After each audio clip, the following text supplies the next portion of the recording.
হাতে থাকা Android phone দিয়েই ট্রেন ট্র্যাকিং। আপনি যদি আপনার হাতে থাকা অ্যান্ড্রয়েড ফোন দিয়েই ট্রেনের অবস্থান সম্পর্কে জানতে চান তাহলে এই ভিডিওটি আপনার জন্য।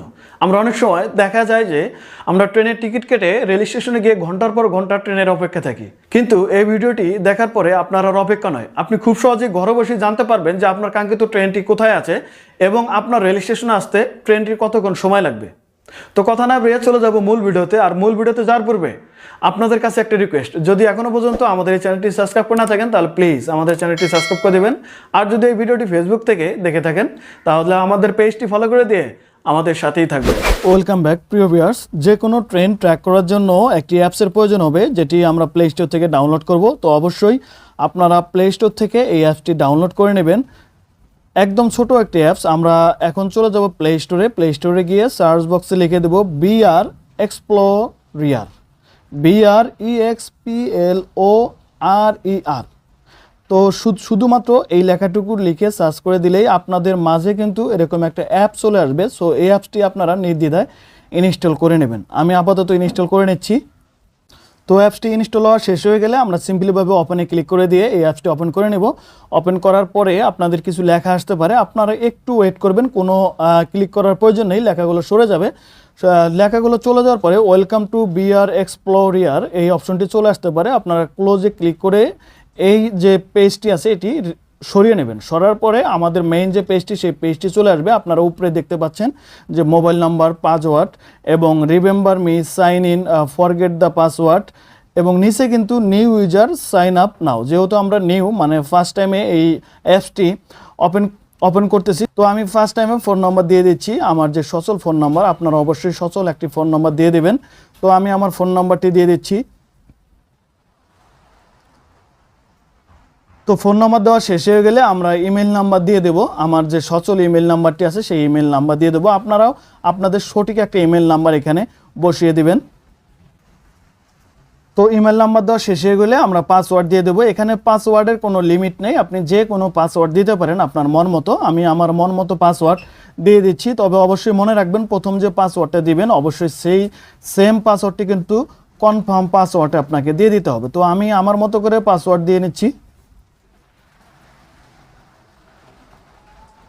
এবং সেম পাসওয়ার্ডটি কনফার্ম পাসওয়ার্ডে দিয়ে দিচ্ছি। আপনারাও সেম কাজটি করবেন। তো এখন আমরা দেখতেই পাচ্ছি যে প্রথমে আমরা মোবাইল নাম্বার, তারপরে ইমেল, তারপরে প্রথম যে পাসওয়ার্ড সেটিও আমরা দিয়ে দিচ্ছি এবং এখানে কিন্তু কনফার্ম পাসওয়ার্ড এটিও দিয়ে দিয়েছি। তবে অবশ্যই মনে রাখবেন দুটি পাসওয়ার্ড যেন একই হয়। এরপরে আমরা নিচে যে বক্সটি আছে এই বক্সটিতে টিকমার্ক করে দিয়ে আমরা কিন্তু রেজিস্ট্রেশন, নিচে আমরা একদম নিচে দেখতে পারবো যে রেজিস্ট্রেশন একটা অপশন আছে ওয়ার্নিংয়ের নিচে, আপনারা দেখতেই পাচ্ছেন। এই রেজিস্ট্রেশনে আমরা ক্লিক করে দেব এবং তারপরে ইয়েসে আমরা ক্লিক করে দেব এবং রেজিস্ট্রেশন হয়ে যাবে অল্প কিছুক্ষণের মধ্যেই। দেখুন সাকসেসফুলি রেজিস্ট্রেটেড। এরপরে আমরা আবারও ইয়েসে ক্লিক করে দেব। আবারও আমরা ইয়েস অপশন চলে আসলে ইয়েসে ক্লিক করে দেবো এবং এখান থেকে ফুল নেম, আপনার যে নেমটি আছে সেই নেমটি দিতে পারেন। অবশ্যই আপনার নামটি দিয়ে দেবেন। আমি আমার ফুল নামটি দিয়ে দিচ্ছি। নাম দেওয়া শেষ হয়ে গেলে নিচে একটি অপশন দেখতে পারবো সাবমিট। আমরা সাবমিট অপশনে সিম্পলিভাবে ক্লিক করে দেব। তো আমরা সাবমিট অপশনে ক্লিক করে দিলাম। এরপরে কনফার্ম আমরা ক্লিক করে দিলাম। এরপরে একটুখানি ওয়েট করবেন। ওয়েট করার পরে কাঙ্ক্ষিত সেই পেজটি চলে আসবে। তো আমাদের কিন্তু সেই কাঙ্ক্ষিত পেজটি চলে আসছে। এখন আমাদের মেইন কাজ হচ্ছে সাইন ইন করা। তো এখান থেকে সাইন ইন আমরা করে নিব। তো সাইন ইন করার জন্য ফার্স্ট টাইমে যে ফোন নাম্বারটি দেবেন সেই ফোন নাম্বারটি থাকবে এবং পাসওয়ার্ডের নিচে আপনারা পাসওয়ার্ড দেখতে পাচ্ছেন। যে পাসওয়ার্ড দিয়ে আমরা রেজিস্ট্রেশন করেছিলাম সেই পাসওয়ার্ডটি এখানে দিয়ে দেব। তো পাসওয়ার্ডটি আমি আমার মতো করে পাসওয়ার্ড দিয়ে দিচ্ছি।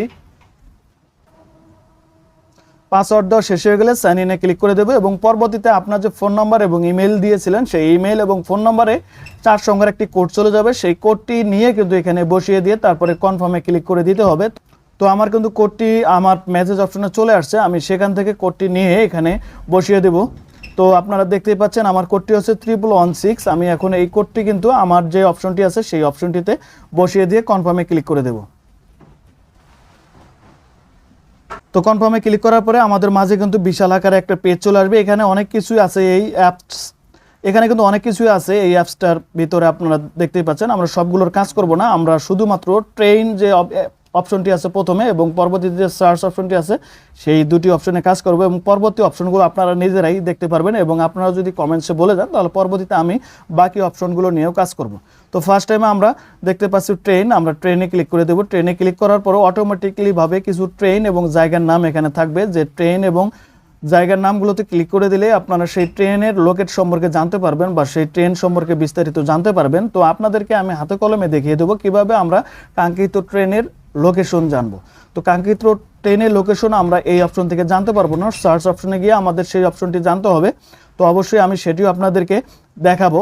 আমরা এখন চলে যাব সার্চ অপশনে। সার্চ অপশনে যাওয়ার পরে এখানে দুইভাবে আপনারা ট্রেন সার্চ করতে পারবেন। একটা হলো বাই স্টেশন, আপনি স্টেশন দিয়ে ট্রেনকে সার্চ করে দেখতে পারবেন। আরেকটি হলো বাই ট্রেন, আপনি কাঙ্ক্ষিত মানে নির্দিষ্ট কোনো ট্রেন দিয়েও সার্চ করে কিন্তু দেখতে পারবেন। তো আমি প্রথমে বাই স্টেশন দিয়ে সার্চ দিচ্ছি। সার্চ দেওয়ার সময় অবশ্যই মনে রাখবেন যে অপশনটি লিখবেন নিচে অবশ্যই সেই লেখাটি চলে আসতে হবে, না হলে কিন্তু হবে না। তো আপনারা দেখতেই পাচ্ছেন আমি এখানে লিখে দিচ্ছি ঢাকা। লেখার পরে নিচে চলে আসে, নিচে আমি ক্লিক করে দিলাম এবং এখান থেকে টু মানে আমি কোথায় যাব সেই জায়গাটায় এখানে লিখে দিচ্ছি, আমি কুড়িগ্রাম লিখে দিলাম। এরপরে ঢাকা টু কুড়িগ্রাম এখানে কিন্তু আমি স্টেশনের নাম সিলেক্ট করে দিলাম এবং সার্চ অপশনে ক্লিক করার পরে কিন্তু আমার প্রথম যে অপশনটি চলে আসলো সেটি হলো যে ঢাকা থেকে কখন এই ট্রেনটি ছাড়ে এবং কুড়িগ্রামে কয়টার দিক যায়। তো এখানে কিন্তু আপনার যে কুড়িগ্রাম এক্সপ্রেস ইউপি যে এখানে ট্রেন নাম্বার সহ কিন্তু আপনারা দেখতে পারবেন। তো এরপরে আমি আবারও সার্চ অপশনে গেলাম, এবার বাই ট্রেন মানে সরাসরি ট্রেনে ট্র্যাক করে আমরা দেখব। ট্রেন ট্র্যাক করার জন্য সিলেক্ট ট্রেনে আমরা ক্লিক করে দেব। সিলেক্ট ট্রেন নিচে যে বক্সটি আছে সেই বক্সটিতে অবশ্যই আপনারা দেখতে পাচ্ছেন, বক্সটিতে ক্লিক করার পরে সিলেক্ট ট্রেন যে বক্সটি আছে আমি আবারও বলছি এই যে নিচে একদম নিচে এই সিলেক্ট ট্রেনের বক্সে আমরা ক্লিক করে দেব। দেওয়ার পরে এখানে আমরা ট্রেনের নাম লিখে দেবো। এখানে কুড়িগ্রাম এক্সপ্রেস মানে একটু আগে যেটা আমরা সার্চ করে আনছিলাম সেই ট্রেনের নামটি এখানে লিখে দিলাম এবং এখানে কিন্তু বিস্তারিত চলে আসছে যে কখন কোন স্টেশনে থামবে। তো এখনও কিন্তু আমরা সরাসরি লোকেশন বের করতে পারি নাই। তো আমরা সরাসরি লোকেশন বের করার জন্য একটু পরেই সেই অপশনে চলে যাব। তো লোকেশন ট্রেন আপনারা নিচে একটা অপশন দেখতে পাচ্ছেন যে লোকেট ট্রেন, এই অপশনে ক্লিক করে দিলেই কিন্তু কাঙ্ক্ষিত অপশন আসবে। তো সেটি অবশ্যই আপনাদেরকে আমি একটু পরেই দেখাবো। আমি আবারও বাই স্টেশনে যাওয়ার পরে আবারও বাই ট্রেনে চলে গেলাম। এখান থেকে আমি অন্য একটা ট্রেন আপনাদেরকে দেখাচ্ছি। তো এখানে ঢাকা আমি সিলেক্ট করে দিলাম। ঢাকা সিলেক্ট করার পরে আমার কিন্তু সেই কাঙ্ক্ষিত যে অপশনটি এর আগে ছিল সেই অপশনটি কিন্তু এখানে দেখাচ্ছে। এখানে আমি আবারও বলছি লোকেট ট্রেনে ক্লিক করে দিলে কিন্তু কাঙ্ক্ষিত সেই ট্রেনের লোকেশনটা আমরা দেখতে পারবো। এরপর আমরা ইয়েসে ক্লিক করে দেবো।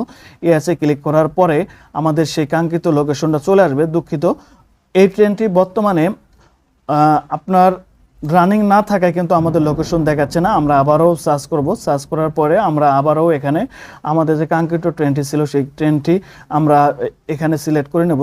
ধরুন প্রাথমিকভাবে আমি এই ট্রেনটি সিলেক্ট করে নেব এবং এখানে কিন্তু আপনার যে গন্তব্যের স্থল দেখাচ্ছে এবং ট্রেনে যে আমরা লোকেশন ট্র্যাকে ক্লিক করে দিলাম। এরপরে কিন্তু আমার বিস্তারিত তথ্যগুলো চলে আসছে যে কখন এই ট্রেনটি ছাড়বে, কোথায় আছে বা কতক্ষণ লাগবে, কত কিলোমিটার গতিতে চলতেছে, সমস্ত তথ্য এখানে আছে। সো একটু প্রবলেমের কারণে মানে আমি যে স্ক্রিন রেকর্ডার দিয়ে এই স্ক্রিন রেকর্ড করতেছি সেই রেকর্ডাতে আপনার এই স্ক্রিন রেকর্ডটা হচ্ছে না, যার কারণে কিন্তু এখানে পুরোটাই ব্ল্যাক দেখাচ্ছে। আমি চেষ্টা করব যে সাইটে যে আপনার এটার একটা স্ক্রিনশট দেওয়ার জন্য আপনারা স্ক্রিনশট ফলো করতে পারেন। তো এইভাবে কিন্তু আপনারা যে কোনো ট্রেনের লোকেশন ট্র্যাক করতে পারেন। তো প্রিয় ভিউয়ার্স, এই ছিল পুরো ভিডিওটি। আশা করি ভিডিওটি ভালো লাগবে। আর ভিডিওটি যদি ভালো লাগে একটা লাইক করে যাবেন আর পরবর্তীতে কোন ধরনের ভিডিও চান সেটি কমেন্টস করে জানাতে পারেন। তো আজ পর্যন্তই, দেখা হবে নতুন কোনো ভিডিও নিয়ে। ততক্ষণ ভালো থাকবেন, সুস্থ থাকবেন। খোদা হাফেজ।